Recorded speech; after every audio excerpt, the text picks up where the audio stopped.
എൻ്റെ എല്ലാ പ്രിയപ്പെട്ട പ്രേക്ഷകർക്കും നമസ്കാരം. ഈ ദിവസങ്ങളിൽ പല ആളുകളും സജസ്റ്റ് ചെയ്ത, ഏറ്റവും കൂടുതൽ ആളുകൾ റിക്വസ്റ്റ് ചെയ്ത ഒരു ടോപ്പിക്കാണ് എപ്സ്റ്റീൻ ഫയൽസ്. ചില ആളുകൾ ധ്രുവിൻ്റെ വീഡിയോയുടെ മലയാള പരിഭാഷ ആവശ്യപ്പെടുകയുണ്ടായി. എന്നാൽ ആ ഒരു വീഡിയോയിൽ പറഞ്ഞ കാര്യങ്ങളല്ലാത്ത കുറച്ചധികം കാര്യങ്ങൾ കൂടി നമുക്ക് സംസാരിക്കേണ്ടതുണ്ട്. കാരണം ആ ഒരു വീഡിയോ അപ്ലോഡ് ചെയ്തതിന് ശേഷം ഒത്തിരിയധികം അപ്ഡേറ്റുകൾ ഈ ഒരു സംഭവവുമായി ബന്ധപ്പെട്ട് പുറത്തേക്ക് വന്നിട്ടുണ്ട്.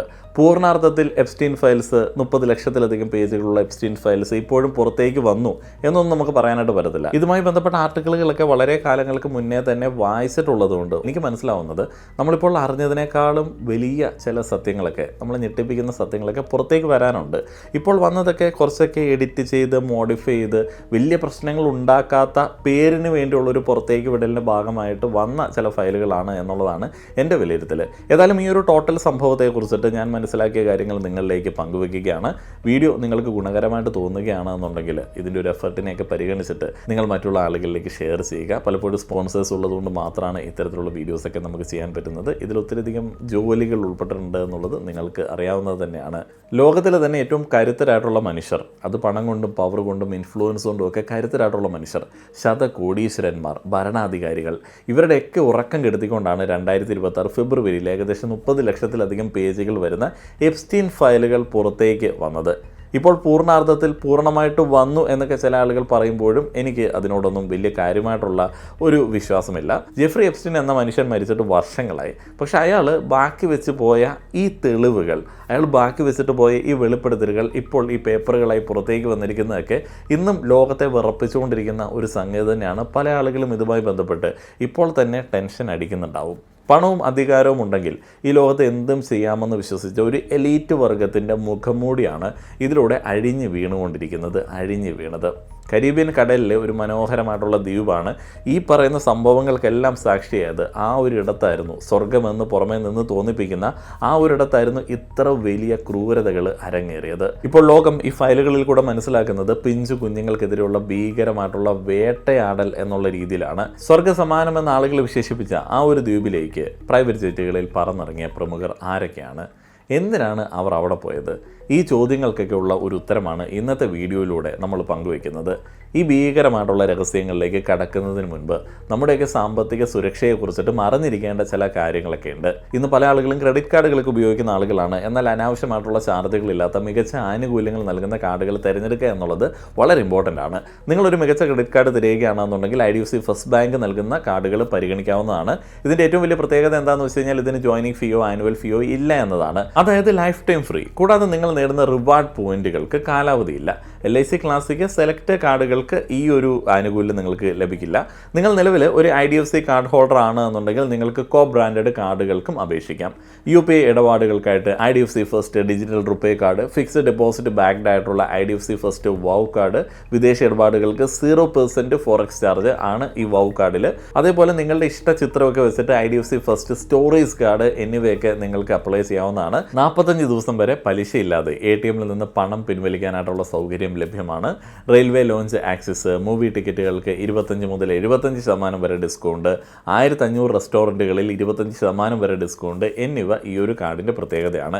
ഇനിയും ഓഫറുകളൊക്കെ ഇഷ്ടപ്പെടുന്ന ആളുകൾക്ക് വേണമെന്നുണ്ടെങ്കിൽ ട്രൈ ചെയ്യാൻ പറ്റുന്ന ഒരു കാർഡാണ് ആക്സിസ് ബാങ്കിൻ്റെ നിയോ ക്രെഡിറ്റ് കാർഡ്. ഇതും ലൈഫ് ടൈം ഫ്രീ കാർഡാണ്. സുമാറ്റോയിൽ നിന്ന് 40% വരെയും, പേടിഎം വഴി ബില്ലുകൾ അടയ്ക്കുമ്പോൾ 5%, Blinkit, book my show, Myntra എന്നിവയിൽ നിന്ന് 10% ഡിസ്കൗണ്ട് ഈ ഒരു കാർഡിലൂടെ നിങ്ങൾക്ക് ലഭിക്കും. എയർപോർട്ട് ലോഞ്ച് ആക്സസ്, സ്വിഗ്ഗിയിൽ നിന്ന് വർഷം 2880 വരെ ലാഭം, സൗജന്യ സോണി ലൈവ് പ്രീമിയം സബ്സ്ക്രിപ്ഷൻ എന്നിവയും ഇതിലുണ്ട്. വെറും 7 മിനിറ്റിൽ ഡിജിറ്റലായി നിങ്ങൾക്ക് ഈ ഒരു കാർഡ് സ്വന്തമാക്കാം. ഈ കാർഡുകളെ കുറിച്ചിട്ട് കൂടുതൽ അറിയാനും അപേക്ഷിക്കാനുമുള്ള ലിങ്കുകൾ താഴെ കമന്റ് ബോക്സിലും ഡിസ്ക്രിപ്ഷനിലും നൽകിയിട്ടുണ്ട്. അത് പരിശോധിക്കുക. ഇനി നമുക്ക് എപ്സ്റ്റീൻ ഫയൽസിന്റെ ഇരുണ്ട ലോകത്തിലേക്ക് തിരിച്ചു പോകാം. ജെഫ്രി എപ്സ്റ്റീൻ എന്ന മനുഷ്യൻ സത്യത്തിൽ ആരായിരുന്നു? ബ്രൂക്ലിനിൽ ഒരു സാധാരണ ഗണിതശാസ്ത്ര അധ്യാപകനായി ജീവിതം തുടങ്ങിയ ഒരാൾ എങ്ങനെയാണ് ലോകത്തെ ശതകോടീശ്വരന്മാരായിട്ടുള്ള ആളുകളുടെ വിശ്വസ്തനായ സാമ്പത്തിക ഉപദേഷ്ടാവായത്?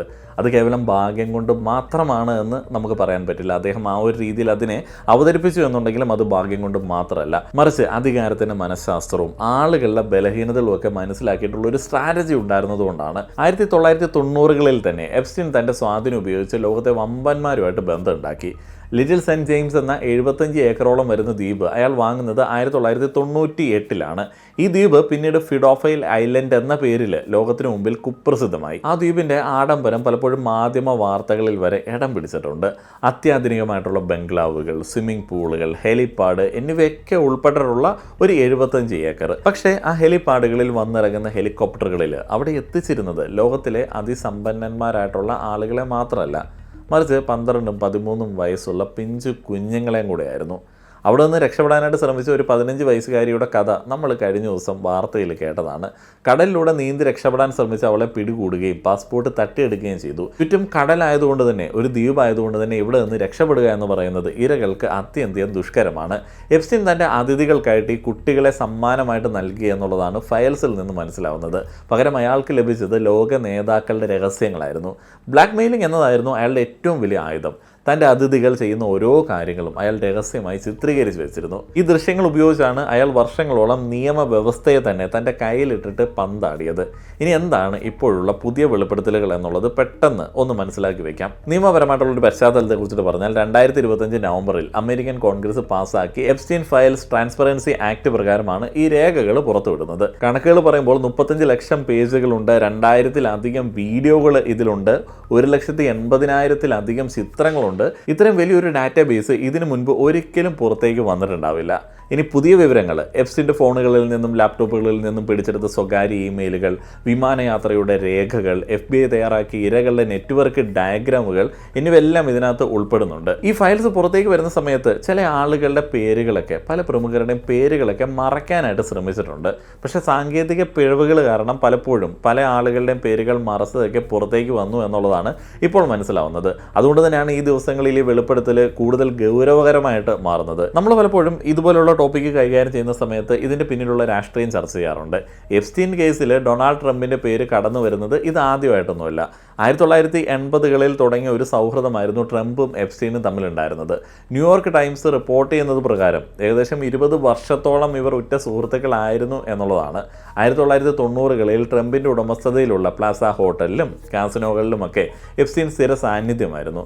എപ്സ്റ്റീൻ്റെ വിമാനത്തിൽ താൻ ഒരിക്കലും കയറിയിട്ടില്ല എന്ന് ട്രംപ് വാദിച്ചിരുന്നു ഒരു ഘട്ടത്തിൽ. പുതിയ ഫയലുകൾ കാണിക്കുന്നത് ട്രംപ് 8 തവണ എപ്സ്റ്റീൻ്റെ പ്രൈവറ്റ് ജെറ്റിൽ യാത്ര ചെയ്തിട്ടുണ്ട് എന്നാണ്.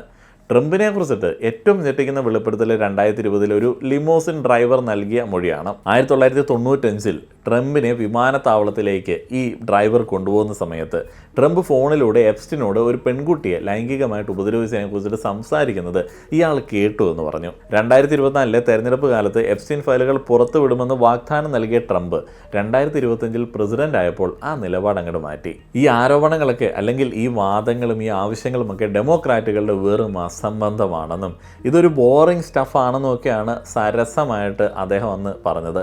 സ്വന്തം ക്ലീൻ ഇമേജ് നിലനിർത്താൻ വേണ്ടി അദ്ദേഹം കാര്യമായിട്ട് പണിയെടുത്തു എന്നുണ്ടെങ്കിലും 2026 പുറത്തു വന്ന ഈ 30 ലക്ഷം പേജുകളൊക്കെ ഉള്ള ആ ഒരു ഫയലുകൾ അദ്ദേഹത്തെ പ്രതിക്കൂട്ടിലാക്കുന്നുണ്ട് എന്നുള്ളതൊരു യാഥാർത്ഥ്യമാണ്. ഒരു പ്രസിഡന്റിനേക്കാൾ ഉപരിയായിട്ട് എപ്സ്റ്റീൻ്റെ ബിസിനസ് പങ്കാളിയായിട്ടാണ് പലയിടത്തും ട്രംപിൻ്റെ പേര് പരാമർശിക്കപ്പെടുന്നത്. എപ്സ്റ്റീൻ്റെ ബന്ധങ്ങൾ കേവലം അമേരിക്കയിൽ മാത്രം ഒതുങ്ങിയിരുന്നില്ല എന്നുള്ളതാണ് ഫയലുകൾ പറയുന്നത്. ബ്രിട്ടീഷ് രാജകുടുംബത്തിലെ പ്രിൻസ് ആൻഡ്രൂ ആയിരുന്നു എപ്സ്റ്റീൻ്റെ മറ്റൊരു ഉറ്റ സുഹൃത്ത്. 2010 എപ്സ്റ്റീൻ ജയിലിൽ നിന്ന് ഇറങ്ങിയ ശേഷം ബക്കിംഗ്ഹാം പാലസിൽ വെച്ച് അയാൾക്ക് സൽക്കാരം നൽകിയത് വലിയ വിവാദമൊക്കെ ആയിട്ടുണ്ടായിരുന്നു.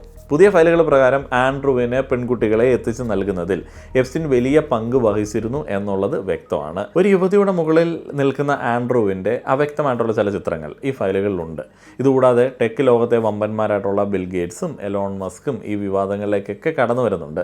മസ്ക് എപ്സ്റ്റീൻ്റെ ദ്വീപിലേക്ക് പോകാൻ താല്പര്യം പ്രകടിപ്പിച്ചതായിട്ടുള്ള ഇമെയിലുകൾ പുറത്തേക്ക് വന്നിട്ടുണ്ട്. ഇതിനൊന്നും ആധികാരികത നിർണ്ണയിക്കാനായിട്ടുള്ള ഒരു സംവിധാനങ്ങളും ഇല്ല എന്നുള്ളതാണ് നിലവിലത്തെ സാഹചര്യത്തിൽ മനസ്സിലാവുന്നത്. ഇപ്പോൾ ബിൽ ഗേറ്റ്സിൻ്റെ കാര്യത്തിലാണെങ്കിൽ എപ്സ്റ്റീനുമായിട്ടുള്ള ബന്ധം അദ്ദേഹത്തിൻ്റെ വിവാഹ മോചനത്തിന് പോലും കാരണമായി എന്നൊക്കെ പറയപ്പെടുന്നുണ്ട്. ഇതൊക്കെ കാണിക്കുന്നത് ഈ ലോകത്തെ നിയന്ത്രിക്കുന്ന എലീറ്റ് വർഗം ഒരേ വലയിലെ കണ്ണികളാണ് എന്നാണ്. പണമോ പ്രശസ്തിയോ ഇവർക്ക് ആരെയും ചൂഷണം ചെയ്യാനായിട്ടുള്ള ലൈസൻസ് നൽകുന്നുണ്ടോ എന്നുള്ളൊരു ചോദ്യം കൂടി ഇതിനോടൊപ്പം വരുന്നുണ്ട്. ഒരു ഭാഗത്ത് സ്റ്റീഫൻ ഹോക്കിങ്ങിനെ പോലുള്ള ശാസ്ത്രജ്ഞന്മാർ, മറുഭാഗത്ത് കോടീശ്വരന്മാർ, ഇവരെയൊക്കെ തൻ്റെ കാൽക്കീഴിൽ നിർത്താൻ എപ്സ്റ്റീൻ എന്ന സ്കൂൾ ടീച്ചർക്ക് എങ്ങനെ സാധിച്ചു എന്നത് ലോകത്തിന് മുൻപിൽ വലിയൊരു ചോദ്യചിഹ്നമായിരുന്നു. ഇപ്പോൾ അതിന് ഏകദേശം ഉത്തരവൊക്കെ പല ആളുകളും കണ്ടെത്തുന്നുണ്ട്. പക്ഷേ അതിൻ്റെ ഒന്നും ആധികാരികത നിർണ്ണയിക്കാനായിട്ട് നമുക്ക് പറ്റുന്നില്ല എന്നുള്ളതാണ് യാഥാർത്ഥ്യം. ബ്ലാക്ക് മെയിലിംഗ് എന്ന ഭീഷണിക്ക് മുന്നിൽ ലോകത്തിലെ ഏറ്റവും കരുത്തരായിട്ടുള്ള മനുഷ്യർ മുട്ടുമടക്കി നിന്നു എന്നതാണ് സത്യം. ഇതിൽ വേറൊരു കാര്യം കൂടെ നമ്മൾ മനസ്സിലാക്കണം. ഇതിനകത്ത് പവർ ഗെയിമിനെ ഒന്ന് മനസ്സിലാക്കി കഴിഞ്ഞാൽ നമുക്ക് കുറച്ചും കൂടെ കാര്യങ്ങൾ ക്ലിയർ ആകും. എങ്ങനെയാണ് എപ്സ്റ്റീൻ ഇവരെ വീഴ്ത്തിയത്? അധികാരമുള്ള ആളുകളെ തൻ്റെ വരുതിയിലാക്കാൻ വേണ്ടി ബ്ലാക്ക് മെയിൽ എന്ന ആയുധമാണ് എപ്സ്റ്റീൻ ഉപയോഗിച്ചതെന്ന് ഞാൻ പറഞ്ഞു. അതിനായിട്ട് അയാൾ തൻ്റെ ദ്വീപുകളിൽ രഹസ്യ ക്യാമറകൾ സ്ഥാപിച്ചു.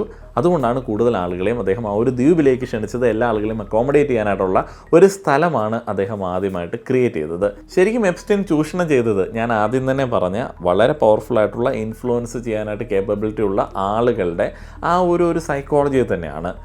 എപ്സ്റ്റീൻ ഒരു സോഷ്യൽ കണക്ടർ എന്ന നിലയിൽ ഈ ലോക നേതാക്കളുമായിട്ട് ബന്ധം സ്ഥാപിച്ചു. ഇവരെ പരസ്പരം ബന്ധിപ്പിക്കാൻ വേണ്ടിയുള്ള ഇടമുണ്ടാക്കി അവരെ ബന്ധിപ്പിക്കുന്ന ഒരു മീഡിയേറ്ററായിട്ട് മാറി. അതേപോലെ തന്നെ ഇവരുടെ രഹസ്യങ്ങൾ തൻ്റെ കയ്യിൽ ഭദ്രമാക്കുകയും ചെയ്തു. ലോക നേതാക്കൾ എന്നൊക്കെ പറയുമ്പോൾ നമ്മൾ വെറുതെ ഒരു വേർഡായിട്ട് മാത്രം അതിനെ നോക്കിക്കാണരുത്. ലോകത്തെ തന്നെ നിയന്ത്രിക്കാൻ പറ്റുന്ന രീതിയിൽ ഇൻഫ്ലുവൻഷ്യൽ ആയിട്ടുള്ള ആളുകളാണ്.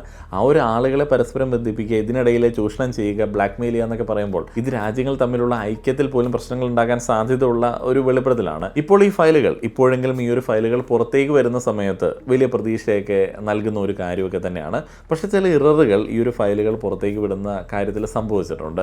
പല ഇരകളുടെയും സ്വകാര്യത വെളിപ്പെടുത്തുന്ന രീതിയിലേക്കാണ് പല ഫയലുകളും പുറത്തേക്ക് വന്നിട്ടുള്ളത്. ഇതൊരു വലിയ മനുഷ്യാവകാശ ലംഘനമായിട്ടൊക്കെ ചൂണ്ടിക്കാണിക്കപ്പെടുന്നുണ്ട്. ഇനി ഈ ഒരു ചർച്ചകൾ നമ്മുടെ ലൊക്കാലിറ്റിയിൽ നിന്നിട്ട് ചർച്ച ചെയ്യുന്ന സമയത്ത് ഇന്ത്യക്കാർ ചർച്ച ചെയ്യുന്ന മറ്റൊരു പ്രധാനപ്പെട്ട കാര്യം ഈ ഫയലുകളിൽ ഇന്ത്യൻ നേതാക്കളുടെയോ ബിസിനസ്സുകാരുടെയോ പേരുകൾ ഉണ്ടോ എന്നുള്ളതാണ്. സോഷ്യൽ മീഡിയയിൽ പ്രചരിക്കുന്ന വാർത്തകൾ പ്രകാരം പ്രധാനമന്ത്രി നരേന്ദ്രമോദിയുടെ പേര് വരെ ഇതിലുണ്ട് എന്നൊക്കെ ചില ആളുകൾ അവകാശപ്പെടുന്നുണ്ട്. എന്നാൽ ഇന്ത്യൻ വിദേശകാര്യ മന്ത്രാലയം ഇത് പൂർണ്ണമായിട്ട് നിഷേധിച്ചിട്ടുണ്ട്. 2017 മോദിയുടെ ഇസ്രായേൽ സന്ദർശനത്തെ എപ്സ്റ്റീൻ തൻ്റെ ഇമെയിലുകളിൽ പരാമർശിക്കുന്നുണ്ട് എന്നത് സത്യമായിട്ടുള്ള ഒരു കാര്യമാണ്. എന്നാൽ അതൊരിക്കലും ഒരു വ്യക്തമായിട്ടുള്ള ബന്ധമായിരുന്നു എന്നുള്ളത് തെളിയിക്കുന്ന ഒരു രേഖയില്ല. എപ്സ്റ്റീൻ ലോക നേതാക്കളുടെ സന്ദർശനങ്ങൾ നിരീക്ഷിക്കുകയും തൻ്റെ ക്ലയൻറ്റുകൾക്ക് മുമ്പിൽ തനിക്ക് വലിയ സ്വാധീനമുണ്ട് എന്ന് കാണിക്കാൻ വേണ്ടി ലോക നേതാക്കളുടെ പേരുകൾ ഉപയോഗിച്ചതായിരിക്കാം എന്നുള്ളതും ചില ആളുകൾ പറയുന്നുണ്ട്. വിദേശകാര്യ മന്ത്രാലയം ഒരു ക്രിമിനലിൻ്റെ വെറും ജൽപ്പനങ്ങൾ എന്നുള്ള രീതിയിലാണ് ഇതിനെ വിശേഷിപ്പിച്ചത്. ഇന്ത്യയിലെ പ്രമുഖ ബിസിനസ്സുകാരനായ അനിൽ അംബാനിയുടെ പേരും ഇതിൽ പരാമർശിക്കുന്നുണ്ട് എന്നുണ്ടെങ്കിലും അദ്ദേഹത്തിനെതിരെ ക്രിമിനൽ കുറ്റങ്ങളൊന്നും തന്നെ ഫയലുകളില്ല എന്നുള്ളതാണ് മനസ്സിലാവുന്നത്. സത്യത്തിൽ ലോകത്തിലെ ഏറ്റവും സ്വാധീനമുള്ള ആരെക്കുറിച്ചിട്ടും എപ്സ്റ്റീൻ തൻ്റെ ഡയറികളിലും ഇമെയിലുകളിലും എഴുതി വെക്കുമായിരുന്നു. അത് പലപ്പോഴും അയാളുടെ ഫാൻറ്റസി മാത്രമായിരുന്നു എന്ന് വിശ്വസിക്കുന്ന ഒരു കൂട്ടം ആളുകളുണ്ട്. എങ്കിലും ഇത്തരം കാര്യങ്ങൾ പുറത്തു വരുമ്പോൾ അത് രാഷ്ട്രീയ വിവാദങ്ങൾ ഉണ്ടാക്കുന്നത് സ്വാഭാവികമാണ്. ഇതുവരെ ഇതെല്ലാം വായിച്ച എനിക്ക് മനസ്സിലായ ഒരു കാര്യമുണ്ട്, ഇത് കേൾക്കുന്ന നിങ്ങൾ മനസ്സിലാക്കേണ്ട ഒരു കാര്യമുണ്ട്. ഒരു ലിസ്റ്റിൽ പേര് വന്നതുകൊണ്ട് മാത്രം ഒരാൾ കുറ്റവാളിയാകില്ല എന്നതാണ്. ഇനിയിപ്പോൾ അടുത്ത ഒരു പ്രധാനപ്പെട്ട കാര്യം എപ്സ്റ്റീൻ ഫയൽസിലേക്ക് തിരിച്ചു വരുമ്പോൾ പുതിയ കേസുകൾ വരുമോ എന്നുള്ളതാണ്. US deputy attorney general Todd പറയുന്നത് നിലവിൽ ആർക്കെതിരെയും പുതിയ ക്രിമിനൽ കേസുകൾ എടുക്കാൻ തെളിവുകൾ അപര്യാപ്തമാണ് എന്നുള്ളതാണ്. എന്നാൽ പൊതുജനം ഈ ഫയലുകൾ വിശകലനം ചെയ്യുമ്പോൾ പലരുടെയും രാഷ്ട്രീയവും സാമൂഹികവുമായിട്ടുള്ള ജീവിതമൊക്കെ അവസാനിപ്പിക്കാനായിട്ടുള്ള പരിപാടികളൊക്കെ സോഷ്യൽ മീഡിയ വഴിയൊക്കെ ആളുകൾ ചെയ്യാനായിട്ടുള്ള സാഹചര്യമുണ്ട്. കാരണം ഇതിനകത്ത് പൊളിറ്റിക്സ് കാര്യമായിട്ട് തന്നെ കടന്നുകൂടിയിട്ടുണ്ട്. പിന്നെ കുറേയധികം ഊഹാപോഹ കഥകൾ അല്ലെങ്കിൽ നിറം പിടിപ്പിച്ചിട്ടുള്ള കഥകൾ, ഹ്യൂമൻ ഇൻട്രസ്റ്റ് സ്റ്റോറികളിൽ നിന്ന് എടുക്കാൻ വരുന്ന ലാഭം മുഴുവനായിട്ട് എടുക്കാൻ വേണ്ടിയുള്ള ചില കഥപറച്ചിലുകളൊക്കെ ഇതിൻ്റെ ഭാഗമായിട്ടുണ്ട്. ഒന്നും വിശ്വസിക്കാൻ പറ്റുന്ന രീതിയിലേക്ക് അധികമായിട്ടില്ല എന്നുള്ളത് വലിയൊരു കാര്യം തന്നെയാണ്. ബിൽ ക്ലിൻ്റൻ്റെയും ഹിലാരിയുടെയും മൊഴിയുമായി ബന്ധപ്പെട്ട ചില വാർത്തകളൊക്കെ വളരെ റീസെൻ്റായിട്ട് വായിക്കാനായിട്ട് പറ്റി. ഈ ദിവസങ്ങളിൽ പുറത്തേക്ക് വരുന്ന പുതിയ കണ്ടെത്തലുകളുടെയൊക്കെ പശ്ചാത്തലത്തിൽ മൊഴി നൽകാനായിട്ട് അവർ തയ്യാറായതായിട്ട് വാർത്തകളുണ്ട്. എപ്സ്റ്റീൻ്റെ മരണം ആത്മഹത്യയാണോ അതോ കൊലപാതകമാണോ എന്നുള്ള തർക്കം വീണ്ടും സജീവമാകാനായിട്ടും ഈ രേഖകൾ കാരണമായി എന്നുള്ളത് മനസ്സിലാക്കേണ്ടതാണ്. കാരണം എപ്സ്റ്റീൻ എങ്ങനെ ആത്മഹത്യ ചെയ്തു എന്നുള്ളതിനെ കുറിച്ചിട്ട് വ്യക്തമായിട്ട് മനസ്സിലാക്കി തരുന്ന തരത്തിലേക്കുള്ള ഒരു റിപ്പോർട്ടില്ല, അല്ലെങ്കിൽ അത് അധികാരികൾ പുറത്തേക്ക് വിട്ടിട്ടില്ല. അതേപോലെ തന്നെ എപ്സ്റ്റീൻ മരിക്കുന്ന സമയത്ത് അവിടെയുള്ള CCTV ക്യാമറകൾ വർക്ക് ചെയ്തിട്ടുണ്ടായിരുന്നില്ല. അപ്പോൾ പ്ലാൻഡായിട്ട് അദ്ദേഹത്തെ ഇല്ലാതാക്കി എന്നുള്ള രീതിയിൽ ആളുകൾ പറയുന്നുണ്ട്. ഇതൊന്നും അല്ലാതെ അയാൾ ജീവിച്ചിരിപ്പുണ്ട് എന്നൊക്കെ വാദിക്കുന്ന ആളുകളെ സോഷ്യൽ മീഡിയയിൽ നമുക്ക് കാണാനായിട്ട് പറ്റും. ഈ എപ്സ്റ്റീൻ ഫയലുകൾ നമുക്ക് നൽകുന്ന ഒരു ലെസൺ എന്താണെന്ന് വെച്ച് കഴിഞ്ഞാൽ 30 ലക്ഷം പേജുകളിൽ 3000-ഓളം ഇരകളുണ്ട്. പക്ഷേ കുറ്റവാളികളെ സംരക്ഷിക്കാൻ വേണ്ടി ഗവൺമെൻറ് ശ്രമിക്കുന്ന ചില സാഹചര്യങ്ങൾ, ഇരകളുടെ സ്വകാര്യതയൊക്കെ വെളിപ്പെടുത്തുന്നത് വലിയൊരു അനീതിയാണ്. 2019 എപ്സ്റ്റീൻ ജയിലിൽ മരിച്ച നിലയിൽ കാണപ്പെട്ടത് ആത്മഹത്യയാണ് എന്ന് പറയുമ്പോഴും അതൊരു കൊലപാതകമാണ് എന്ന് വിശ്വസിക്കുന്ന ആളുകൾ ഞാൻ മുന്നേ പറഞ്ഞതുപോലെ ഇന്നും ധാരാളമാണ്. കാരണം അയാൾ ജീവിച്ചിരുന്നെങ്കിൽ ഇതിലും ഭീകരമായിട്ടുള്ള സത്യങ്ങൾ പുറത്തേക്ക് വരുമായിരുന്നു. അധികാരം, പണം, ലൈംഗികത, ഈ മൂന്ന് കാര്യങ്ങൾ ഉപയോഗിച്ച് ലോകത്തെ നിയന്ത്രിക്കാൻ ശ്രമിച്ച ഒരു മനുഷ്യൻ്റെ പതനമാണ് നമ്മൾ കണ്ടത്. ഈ 2026 പുതിയ വെളിപ്പെടുത്തലുകൾ കേവലം ഒരു വാർത്തയായിട്ട് മാത്രം നമുക്ക് വായിച്ച് തള്ളിക്കളയാനായിട്ട് പറ്റത്തില്ല. ഇതിൽ പല ആളുകളുടെയും പേരുകൾ ഉൾപ്പെട്ടിട്ടുണ്ട്. അപ്പോൾ ഈ പറയുന്ന കാര്യങ്ങളിൽ ഒരു 70% നമുക്ക് വിശ്വസിക്കാൻ പറ്റുന്ന രീതിയിലേക്ക് ആധികാരികമായിട്ടൊക്കെ പറഞ്ഞ് കൺവിൻസ് ചെയ്യാനായിട്ട് അവരെ കൊണ്ട് പറ്റിയിട്ടുണ്ട്. ഇത് ലോക നേതാക്കൾക്ക് ഇടയിലുള്ള വളരെ ഇൻഫ്ലുവൻഷ്യൽ ആയിട്ടുള്ള ആളുകൾക്കിടയിലുള്ള പ്രശ്നം എന്നൊക്കെ പറയുമ്പോൾ ഇതിനകത്ത് എല്ലാ രാജ്യത്തെയും അഫക്റ്റ് ചെയ്യുന്ന ചില കാര്യങ്ങളൊക്കെ കടന്നുകൂടാനായിട്ടുള്ള സാധ്യതയുണ്ട്. ഈ ഒരു വീഡിയോയിൽ ഞാൻ പറഞ്ഞ കാര്യങ്ങളെക്കുറിച്ചിട്ട് നിങ്ങളുടെ അഭിപ്രായങ്ങൾ രേഖപ്പെടുത്തുക. നിങ്ങളുടെ നിരീക്ഷണങ്ങൾ ഈ ഒരു ടോപ്പിക്കുമായി ബന്ധപ്പെട്ട് ഉള്ളതും കമൻറ്റ് ബോക്സിൽ നിങ്ങൾക്ക് പങ്കുവയ്ക്കാവുന്നതാണ്. വീഡിയോയുടെ തുടക്കത്തിൽ ഞാൻ പറഞ്ഞ ക്രെഡിറ്റ് കാർഡുകളൊക്കെ അപ്ലൈ ചെയ്യുന്ന ആ ഒരു കാര്യത്തെ നിങ്ങൾ പരിഗണിക്കുക. IDFC ഫസ്റ്റ് ബാങ്കിൻ്റെ ക്രെഡിറ്റ് കാർഡുകൾ, ആക്സിസ് ബാങ്കിൻ്റെ ക്രെഡിറ്റ് കാർഡുകൾ, നിങ്ങളുടെ ക്രെഡിറ്റ് സ്കോർ മികച്ചതാണ്, ക്രെഡിറ്റ് പ്രൊഫൈൽ മികച്ചതാണ് എന്നുണ്ടെങ്കിൽ വളരെ പെട്ടെന്ന് തന്നെ അപ്രൂവൽ കിട്ടുന്ന 2 കാർഡുകളെയാണ് പരിചയപ്പെടുത്തിയത്. ഈ ഒരു കാർഡുകൾ അപ്ലൈ ചെയ്യാൻ വേണ്ടിയും ഈ ഒരു കാർഡുകളെ കുറിച്ചിട്ട് കൂടുതൽ അറിയാൻ വേണ്ടിയും ഡിസ്ക്രിപ്ഷനിലെയും കമൻറ്റ് ബോക്സിലെയും ലിങ്ക് ഉപയോഗിക്കുക. വീഡിയോ കണ്ട എല്ലാ ആളുകൾക്കും നന്ദി.